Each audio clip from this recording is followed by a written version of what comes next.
When it comes to selling a business, most founders obsess over top-line revenue, but buyers are looking at much more than just the numbers.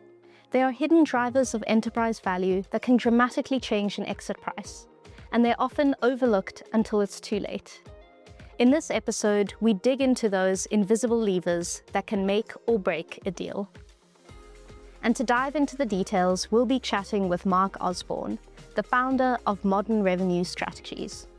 Mark has more than 25 years of experience delivering hundreds of millions of dollars of revenue for B2B SaaS, tech, and professional services firms, leading to successful acquisitions and exits. He's also a best-selling author and host of the B2B Growth Blueprint Podcast. Let's get to it.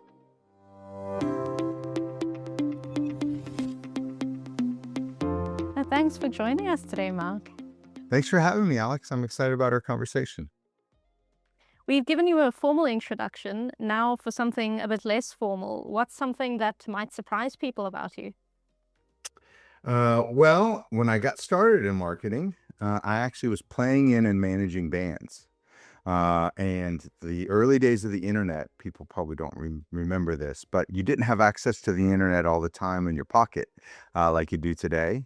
And instead, people treated it like a billboard at like your local grocery store, where they would post a flyer and you would like take their email address instead of taking their phone number, and then sort of follow up with them on stuff. And so I noticed that people would post a post like, I have a recording of the Dave Matthews Band, another South African for you there, a recording of the Dave Matthews Band playing in Birmingham. So I now know that you live somewhere near Birmingham and you like the Dave Matthews Band. So when one of my bands that sounded like the Dave Matthews Band went to Birmingham, I would email all of those folks, because I would just collect all of their email addresses from these billboards. Because there was no such thing as spam. They wanted you to know how to get in touch with them. So their username was their email address. So I'd email all these folks, and I was selling out little concerts for unknown artists while I was still in college, and that really led to a job at a record label doing digital marketing, which led to a job at a radio station, which led to a more traditional sort of sales career in radio before I went back and got my MBA. But I was really lucky that I had the chance to work with some great brands like John Mayer, that folks might know, or the Zach Brown Band, and some of the folks in there. I got to share the stage with them, as well as promote some shared shows. So I had a lot of fun and really enjoyed that time. But the radio space was very slow to adapt to new technology. And it was that technology that had gotten me so excited about marketing to begin with. And so I left radio. I was running a top 10 station in a top 10 market, and actually went to a tiny little digital agency where I started to really develop that expertise with digital media, which I then used as I moved into analytics when I got my MBA, and then had the chance to work with some of the world's best brands, from Nike to Hulu to General Motors and Hyundai and others. And now I'm taking some of that expertise that I've built all over those years, and using that with smaller businesses as they're growing and scaling. That is really cool. Really doing some name dropping there. It is such a You cool said make fact. it interesting, so I thought your Oh audience yeah, no, would of find it course. interesting. But also really great that you're taking the skills that you've learned from working with these big names and these big brands and helping smaller businesses. Yeah. Maybe to dive into our topic for today, then, can you maybe start by breaking down what most CEOs miss when they focus only on top line revenue when they're preparing for an exit? Yeah, absolutely. So it, in that 25 plus year career that I've been through, and had the experience of getting an MBA and working with some best brands, all of the sort of traditional literature and the all of the line of thinking is based on the premise that you're going to run this business forever. And so you make strategic investments, which actually start in the red, because you have to spend a lot of time, energy, and effort doing some research on your customers and the competitive landscape, and then doing some deep thinking about your company to come up with a strategy.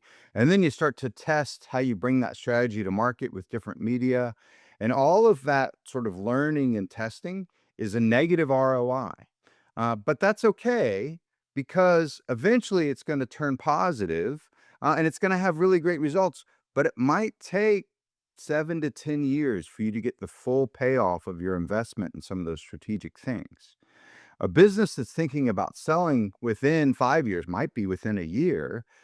It's not a smart investment for them to spend time on all that strategy if they're not going to be able to reap the full rewards of it. And very often, businesses that are preparing for sale actually do have a strategy, and it is working, and it could probably be improved. They could probably upgrade their logo, or refresh their website, or do some things that feel a little bit sexier, and maybe that's what they want to do. And in fact, that's almost definitely what most marketers that they will talk to would tell them they should do, because that's what we've all been trained. Start with strategy, and then the positioning that comes from that, and then the outward manifestations of that positioning are your logo and your website.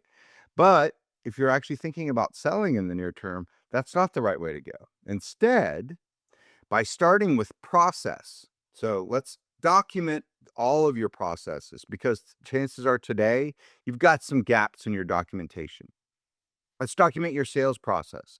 What happens when it goes from a lead, to a sale, to actually a renewal and expansion? Like, document all of that process. Let's get better at asking for renewals and referrals and expansion with our existing clients. Let's document the process that we use for attracting prospects and driving leads. Just documenting all those processes protects the value that you've already built in your business. It de-risks the sale for the buyer, makes it a lot easier for a potential buyer of the business to see how they could step in and operate that business. And so that's the most important thing that you need to do when you're thinking about selling your business, is protect the value you've already created, de-risk the sale for the buyer, so that you can attract more buyers to the opportunity. Then we start to look at, again, improving processes again by not just documenting, but up-leveling them, making them best-in-class processes, so that you can really maximize the multiple against your revenues that you're getting. All the while that you're improving processes, that means that you're getting more efficient and more effective at how you do all of these things, which means that more of that top line revenue is actually dropping down to that bottom line EBITDA, which then does a better job of driving what your sale price is. Also, it maximizes the multiple because it makes it easier for a buyer to see that not only do you have everything documented, but now you've taken the effort to make it best in class. You'll be at the upper end of the multiples for your industry. And so that's the most important thing for companies thinking about selling to do, which is very different than that strategic approach that you would take if you were going to run the business, in perpetuity. The other benefit of taking that approach first is, now that you've dropped more dollars down to your bottom line and EBITDA through improving processes, that can help fund some of these strategic investments. And not only that, but when you're spending the time documenting processes and improving processes, you're actually doing a lot of the mental work of thinking through, what is it that really makes our strategic positioning special? What is it that's really working in our sales process? What is it that our customers really do love about us from these testimonials and referrals? And all of that makes the strategic work move that much faster from a negative ROI into a positive ROI, so that you can take on those strategic initiatives if you are still running your business. If you haven't sold after, you know, 6 or 12 months of improving processes, and you're making those strategic investments, you can fund the strategic investments with the improved margins that you build from improving those processes, and you'll get the results faster from taking that time. Oh, fantastic. So really getting those processes in place means that you are much more likely to attract buyers, but also if you don't sell within that time frame, you're actually building a more successful business. So it's positive either way. That's absolutely right. That's absolutely right. And, there's a statement that running your business as if it's ready to sell is actually just a really good way to run your business. And whether you're thinking about selling in, 5 months or 5 years or in 15 or 50 years. And so taking the time to do those things really improves it and gives you the time to make those strategic investments that have that really high ROI later. Amazing. You talk a lot about invisible levers. What exactly do you mean by this term? And can you give us a real world example of an invisible lever that made a significant impact on a company's valuation? Sure. So, I mean, some of those invisible levers are sort of like the intangible capitals. And if you look at certainly the US stock market, the S&P 500, more than 80% of the value of those companies is tied to intangible capital. And that intangible capital is things like their structural capital, all of the systems and processes that they've built, their customer capital, that customer base that they have, and the relationships they have with those customers, their people capital, their sort of internal culture, as well as the leadership team that they have, as well as social capital, which also incorporates sort of that brand and culture and just sort of social reputation. Those four intangibles or kind of invisible levers are what drive 80% or more of the value of S&P 500. Now, it's a little bit different for smaller businesses. Smaller businesses are held a little bit more closely to what's your actual revenues or EBITDA, and part of that valuation, and what's the value of your assets on hand, and some of those things. However, uh, there's a range of what, the ultimately the sale price of a business is, either your revenue or EBITDA times some multiple. And there's a range for what that multiple is. And if you want to be at the high end of that range for your particular industry, for businesses of your size in that industry, the key is by turning those invisible or those intangible levers. And that's why processes is one of the easiest ways to do that, by improving that structural capital. But there's a lot of opportunity to also look at sort of customer capital. Customer concentration is one of the biggest things that scares off potential buyers. And customer concentration is where your whole business is highly dependent on one or two, maybe three customers. Well, if one of those were to leave, that future buyer is terrified that that would take the whole business under. And so by understanding that, and then adapting to that by either helping to grow your mid-tier customers so that your top ones don't make up as high a percentage, or by doing a better job of building contracts in such a way that those higher percentage customers are built into more long-term partnerships, you start to de-risk that for that potential buyer, which again improves the multiple that you can command for your business. And the same is true on sort of the people, whereas you build out, sort of leaders within the organization, so that's not highly dependent on you as the owner to run it, as well as the social capital as you build your brand reputation and some of those strategic investments we talked about earlier. Those are really those kind of invisible or intangible leverage you can turn to maximize the value of your business. Yeah, I think really important and something that a lot of people can overlook. I guess that's why you have called them invisible levers, but that intangible capital. Yeah. Moving on to sort of marketing and sales as value creators within your business, you've said that weak leads can really hurt your business. How does fixing your sales and marketing affect the value of a company when it's sold? Yeah, absolutely. So you called it out, and so I'll give a free offer to your audience. So I published this book a few years ago called "Are Your Leads Killing Your Business?" And anyone that wants a copy can go to modernrevenuestrategies.com/free download. The whole book is there, as well as all the templates and calculators, everything you need to start installing this in your business.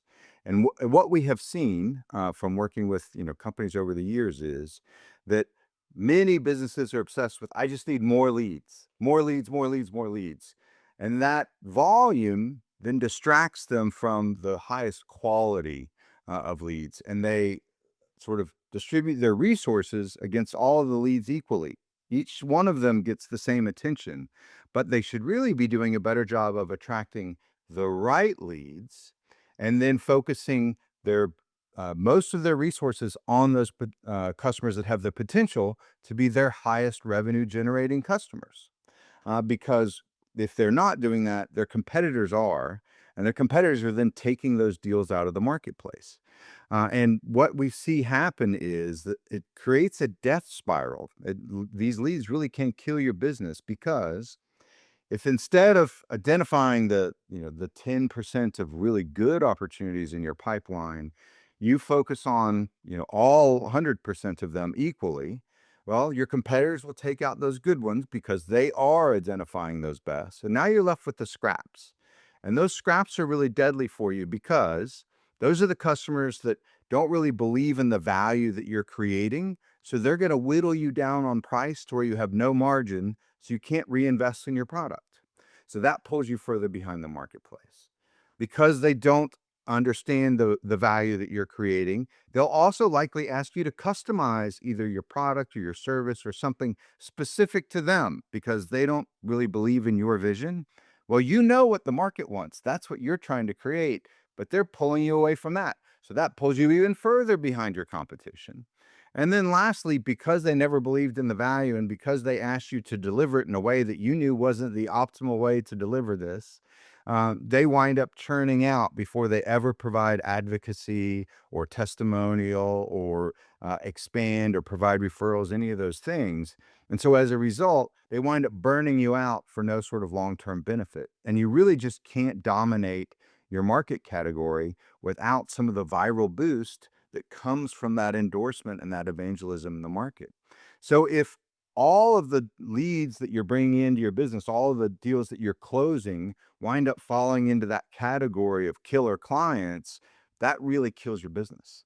And so often we see companies where, they're doing very similar things to what they've always done, but their profits are going down and down and down. And it's because they haven't done a good job of focusing their resources on those opportunities that have the potential to be the best for them. And as a result, they keep winning deals. They're just the wrong deals, and the ones that wind up killing their business.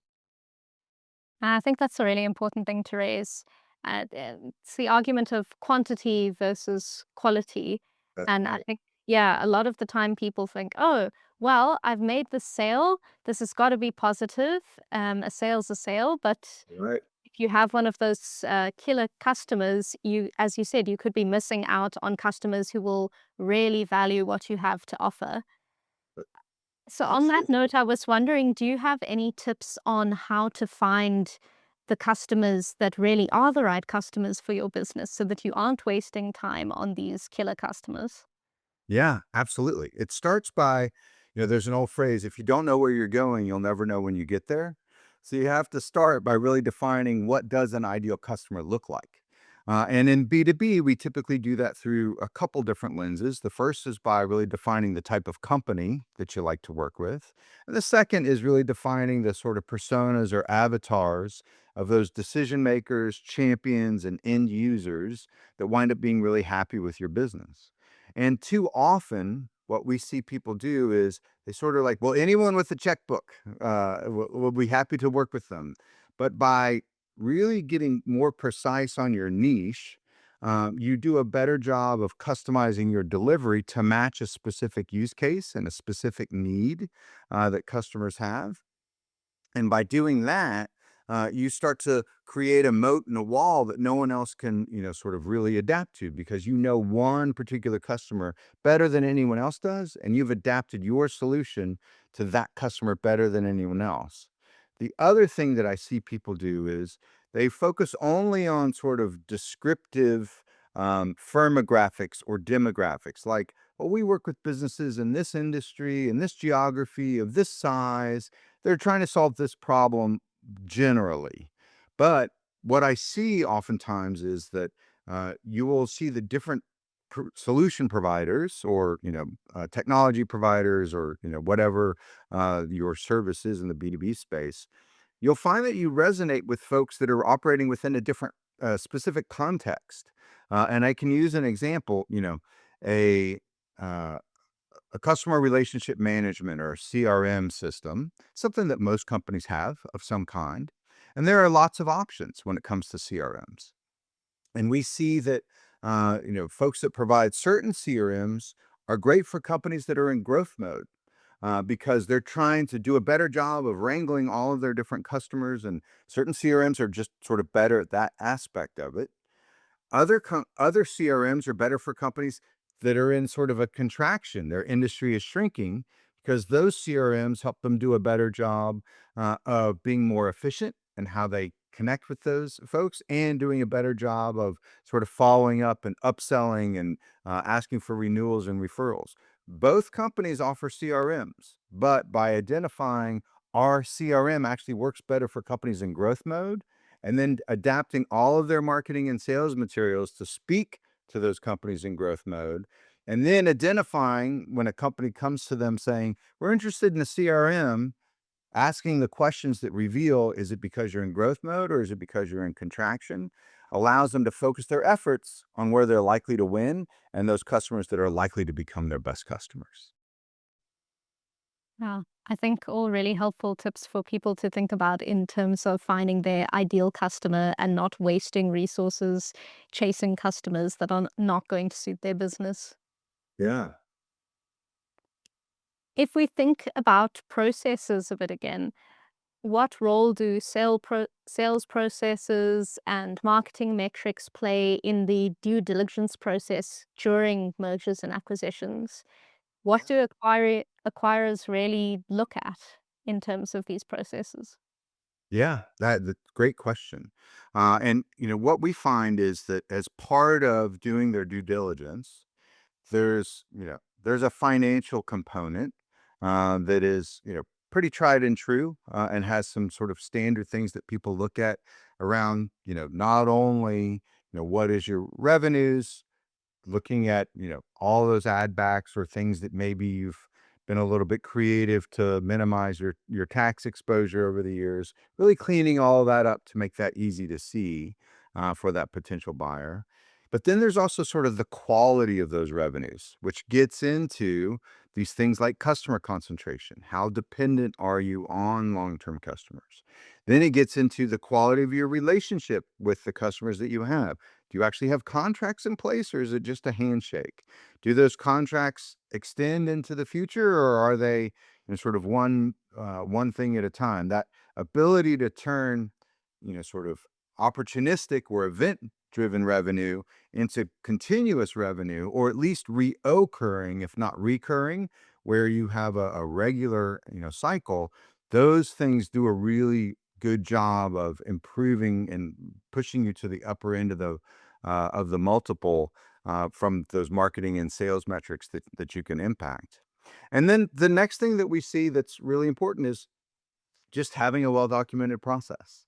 And a well-documented process goes beyond just it's written down, but that's a start. So it goes to, here's what we do, here's the metric that doing that improves, here's our baseline for that metric. So if it falls below that, you're doing poorly, and if it's above that, you're doing well. Here's how each of those metrics relates to the ultimate outcome we care about, which is revenue and EBITDA. And then going beyond all of that documentation to visualize it, because something like 60% of people are primarily visual in the way that they interpret the world. And so if you've just written down your processes, you're missing the about 60% of folks that would be able to contribute and understand and improve that process a lot better if it was just visualized in a way that everyone could see it and engage on it.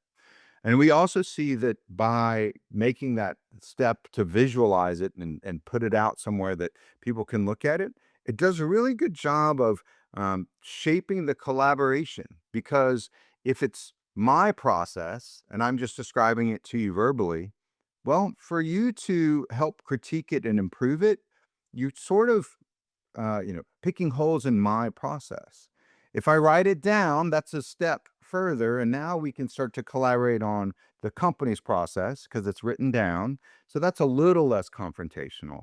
But when you put it up on the wall, there's something really magical that happens, whether it's on a screen or whatever, where people can really get shoulder to shoulder and co-create and collaborate on how to improve these processes in a way that really removes a lot of sort of ego barriers and other interpersonal conflicts that come from me just describing it to you, and even just from us reading what I've written down to what's up on the wall. Really creates that really powerful collaborative environment.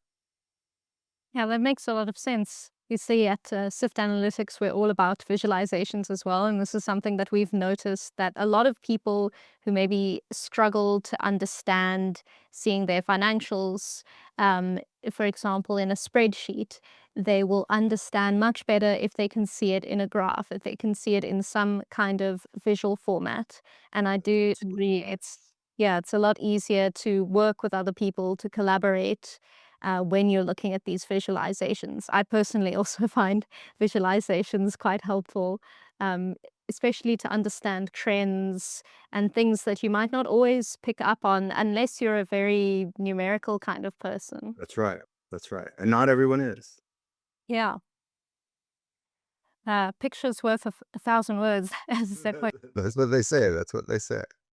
But I think it's really true, and we're living in a very visual age. So a last question on this topic then. How can a company demonstrate that its revenue growth is not only strong, but repeatable and scalable? I guess we've already covered having the processes in place, and you can see that these are processes that the new owner would be able to adopt and continue in the future. What would you say in terms of scalable? Yeah. So some of that's, sort of scalability comes from your ability to demonstrate not only that you have the processes to take a lead, from beginning to end, but that again, you can attract the right prospects out of the marketplace and then identify those right prospects out of the marketplace.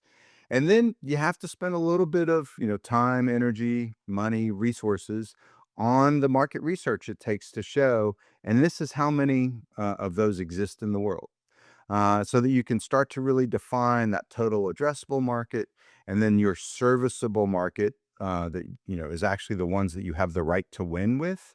Demonstrating that, and that you are really sort of the master of your marketplace by knowing all of that, and then showing that you have the processes to capitalize on it. That's the real key. Fantastic.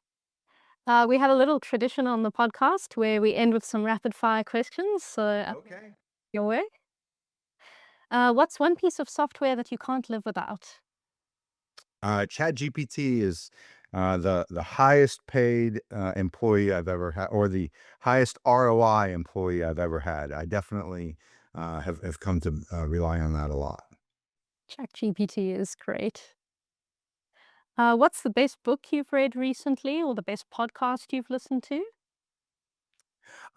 So I am currently in the process of reading The Science of Scaling, and it's got some really great insights in there, and I would definitely recommend that to folks.